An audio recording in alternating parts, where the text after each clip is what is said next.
My name is Roland Guerra. I'm from Corpus Christi, Texas.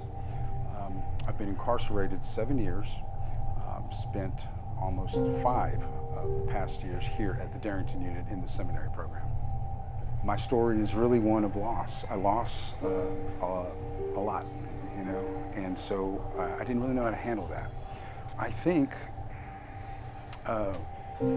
my whole life I would have called myself a Christian, but what I realized is that I was a Christian in name only. Sometimes it takes a crisis in your life, and for me, I tell you, my story is one of loss. When I lost everything that was important to me, I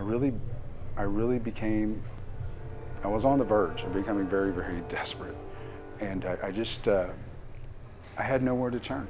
And I was in the county jail. And I remember my whole life I've had a Bible on my dresser, but I never read it. When we moved, it would come with me, and I would open it back up and put it on my dresser on the little Bible stand, but I never read it.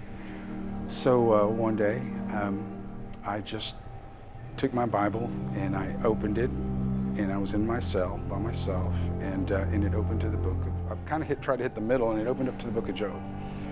And I'd never heard that story, his story, how he lost everything. And I was so intrigued by his story, I couldn't stop reading. I read from Job all the way to Revelation, and then started on Genesis and made it back to Job again within maybe 3 months. I could not put it down. I remember when I got to Matthew, and I started reading about Jesus' passion, everything that Jesus had done for me to save me. The Spirit just showed me that this is true, and that he really lived, and that he really died, and that he really rose. And I cried out in the middle of the night. Cried out for him to save me. And it's kind of funny because I didn't know anything, but of course, it seems to be, I started leading Bible studies in the day room, which is kind of funny now because I'm not sure what I was teaching. All I knew was that I felt changed. I felt like that there was hope. There's a verse in the Bible, it's in Psalms 27, it says, "I would have despaired had I not believed that I would see the goodness of the Lord in the land of the living." And it says, wait on the Lord.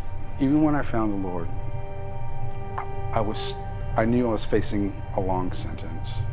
And there was hope that even if I had to spend the rest of my life in prison, then I would at least spend eternity with him. About 2 years into my incarceration, there was some rumors that a Bible college was coming to my unit, but that it never happened. It never materialized. But that put the idea in my mind. I started praying about a Bible college. And not long afterward, the chaplain called me into his office and said, "I'm recommending you for this new program at the Darrington unit. It's a seminary that's going to be taught by Southwestern." I showed up very, very excited. We only had a few books at that time. I just made a commitment that I would sit at the feet of these men that God had provided to teach me, and learn everything. And I made a commitment that I would read every word of my assignments. He began to just show me that it's not about me, and here I am at the end of 4 years of sitting at the feet and trying to be a faithful student. The seminary has, showed us how to read the Bible. It's taught us doctrine. It's taught us the traditions, the creeds, how to counsel people biblically, how to preach, how to teach. We are equipped now to go out and serve. And I've learned that, putting myself at the forefront is what got me here, And so it's about God. It's about loving God and loving others. And So I'm almost to the halfway mark before I see parole. I see parole in 2023. And, so I have 8 years to do as much work as I can. I have sons. I have 2 sons in the world. One of the tragedies of being locked up is that they've had to live without the presence of their father. So I long to be there with them. In the meantime, the Lord has showed me that there are many men in prison, young men, who didn't have a father, who had no guidance.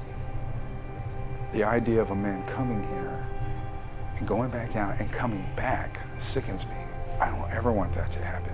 If I can do anything to prevent that, we've got to show them this is not what we were created for. You're created to go out there and to be a godly person, be a good father, a good husband, a good son. I want to make the biggest impact that I can on those lives.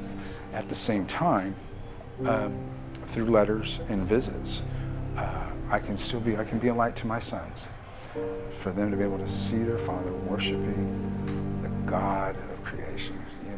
I want my sons to see those things. I want them to know what it is to walk out your love for God. Yeah.